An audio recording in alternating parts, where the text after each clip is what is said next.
प्यार, रिलेशनशिप क्या है ये? प्यार और रिलेशनशिप के बीच में अंतर क्या है? सबका सवाल होता है।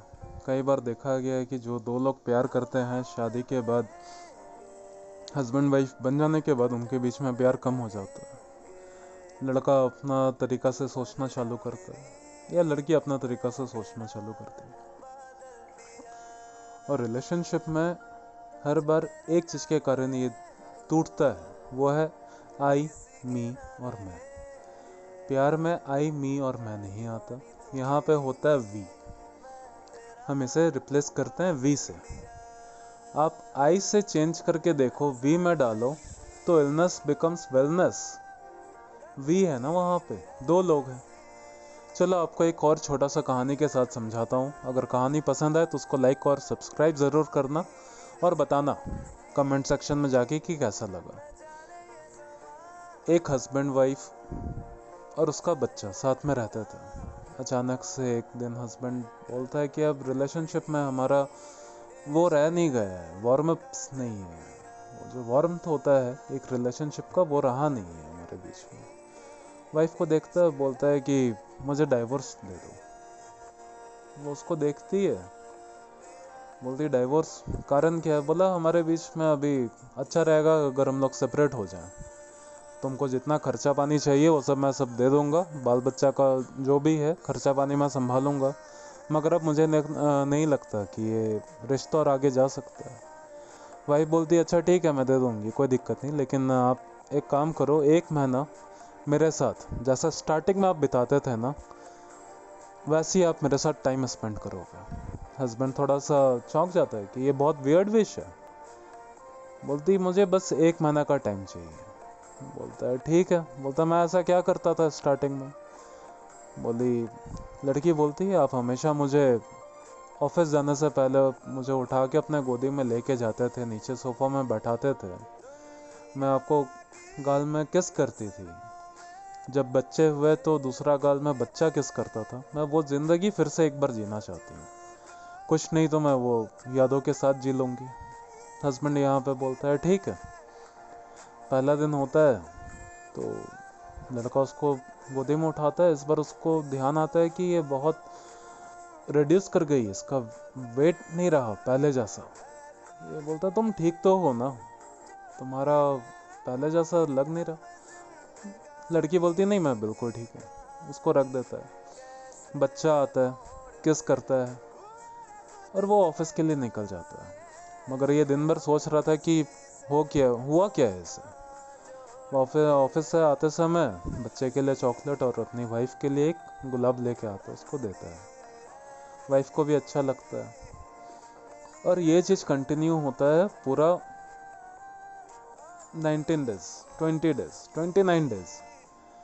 जब आखिरी दिन था, जब वाइफ बोली थी कि मैं आपको छोड़ दूंगी, उस दिन ये जाता है और बोलता है कि वो डाइवोर्स का पेपर मुझे दे दो।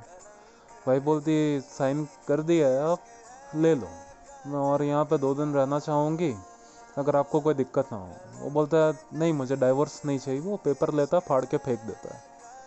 बोलता है माफ़ करना मगर मैं भूल गया था। औरत बोलती है कि अब मुझे माफ़ करना, मेरे पास और टाइम नहीं रहा यार। उसको लगता है कि उसको एटीट्यूड दिखला रही है। बोलता तुम ऐसे क्यों बोल रही हो, तुम स्कार्फ पहनने लगी, तुम ऐसा वैसा बात छुपा रही हो, ये कर रही हो। लड़की उसको बड़ी अच्छा से बोलती है कि मैं बात छुपा नहीं रही, मैं कैंसर पेशेंट हूँ, मैं मरने वाली हूँ।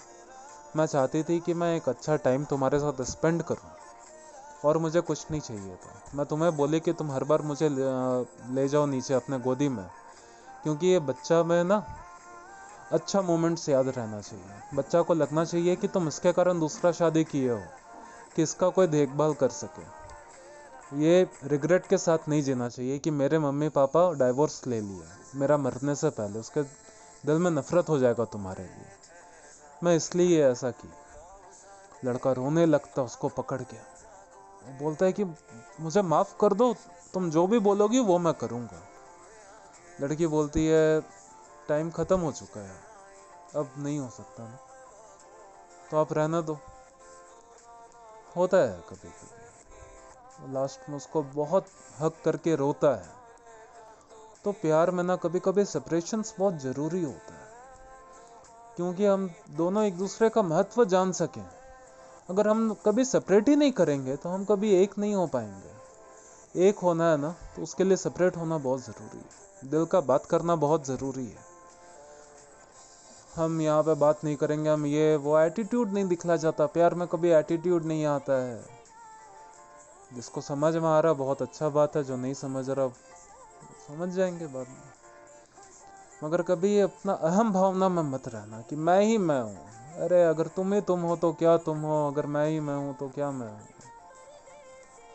बात बहुत सिंपल सी है, समझ में आए तो समझना, नहीं समझ में आए तो कोई बात नहीं। इसलिए एक बात हमेशा याद रखो कि जो पेड़ होता है फल से लदा हुआ ना, वो हमेशा झुका हुआ होता है। अकड़ मुर्दों की पहचान होती है। अकड़ो मत कि हम हैं, हम किए हम किए। अरे किसी का इतना औकात नहीं कि कोई किसी के लिए कुछ कर दे। भगवान जी करते हैं, हर चीज़ एक डिवाइन प्लानिंग के अनुसार होता है। जो भी होता है वो भगवान का प्लानिंग होता है वहाँ पे। शायद कभी कभी हमारे साथ कुछ बुरा होता है तो हम कोसते हैं, हमें कोसना नहीं चाहिए। भगवान हमें समझा देते हैं कि नहीं, यू डिजर्व मच बेटर, तुम इसके आगे बढ़ो, तुम्हारे लिए और अच्छा फ्यूचर रखा हुआ है। तुम अपना चॉइस लो, चांस लो, चेंज करो, लड़ो। अगर प्यार है ना तो वहां पे लड़ो, दूसरा वाला भी समझ जाएगा।